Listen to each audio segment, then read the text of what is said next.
This is Optimal Finance Daily, episode 565, Price and Value by Jacob Lund Fisker of earlyretirementextreme.com. And I'm Dan, your host, and welcome to the Friday edition of the show where I read to you from some of the best personal finance blogs on the planet. And thanks as always for listening, and hope you're having a happy Friday. If you didn't know, we give away books to random people on our mailing list, and this happens on the first of the month, which is coming up in just a couple of days. So if you're not on that list yet, now's a great time to join. It is totally free. Just come by oldpodcast.com to sign up, and I will give you another quick reminder about that at the end. So for now, let's get to today's post as we optimize your life. Price and Value by Jacob Lund Fisker of earlyretirementextreme.com. There is an enormous amount of confusion between price and value. This problem was resolved a couple of centuries ago.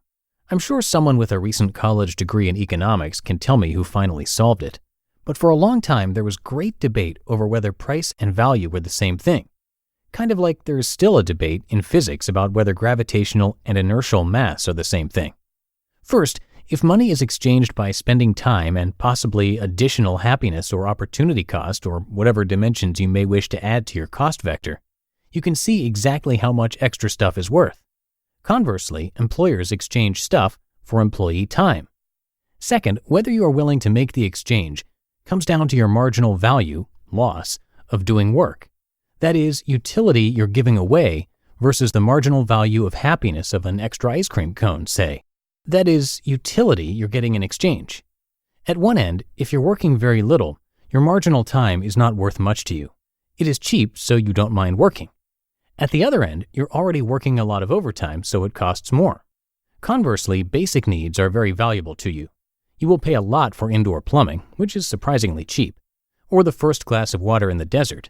But the value you are willing to pay for a luxury item like a $50,000 wristwatch is less. Now make a ranking ladder. You will have something like 100 hours of spare time in a week, 99 hours of spare time, etc., down to 0 hours of spare time. Conversely, you will also have daily dose of lentil soup. You will have luxury food, an Xbox, the fifth bedroom, etc. Now all you have to do is rank them according to what you can afford. For instance, you may rank having an Xbox above having 80 hours of spare time, but below having 60 hours of spare time. In other words, you're willing to work up to 20 hours more to get the Xbox. Admittedly, this is one-dimensional, but as I said, you can make it multi-dimensional, including aspects such as pride in work or fun on top of the price. To make things simple market economics only calculate one price. This one price obviously carries less information than an entire price vector. This is probably the main reason the economy is so hard to understand and control. It would not be an entirely stupid idea to carry several, at least two, prices on market goods. It would, as far as I can intuitively see, not be impossible either. With two prices, there would be more information carried, and possibly one price signal could be used as a predictor of an alternative quality such as inflation, pollution credits, etc. Anyway, if we compare how we each individually rank our ladders, it will be found that those of us who are very frugal value time very highly over, say, red meat dinners. On the multidimensional ladder, we may value chopping our own wood and displaying another skill over working extra hours at the same skill. Now, money is the value that is attached to something in the aggregate when we bring all our individual ladders together and negotiate who gets what, spare time or extra ice cream. This, by definition, is the price. Price is the average value attached to something by all people. But technically, the price is the rung that the last person is willing to sell something for or buy something at. In the real world, there's a spread. We're getting into the finer details of trading now, but I digress. Price is virtual but objective. Value is real but subjective. Make sense? The price may significantly differ from the value you attach to it, particularly if your values are far from the mainstream. If the price is higher than the value you attach, you aren't buying, and vice versa. For instance, today spare time is very cheap, and hence I have been buying a lot of that, enough to retire. Many people do not value spare time to the same degree that I do, and instead desire big screen TVs and $50 dinners. To further complicate matters, ladders are not constant in time. $1 today is not the same as $1 tomorrow. In general, $1 today is always better. If you start trading with future ladders through the use of debt contracts, you easily develop the concept of interest rates. In other words, I'll trade my $100 today for your $105 next year. The interest rate is thus 5%. The fact that interest rates are larger than zero suggests that some want to spend money now that they don't have, and some people have money now that they don't wish to spend, and thus a deal is made. Realistically, such deals are made very fast, and thus compared to the amount of nominal wealth out there, the number of circulating money in the form of cash is really small. Sure, all money is eventually spent by someone.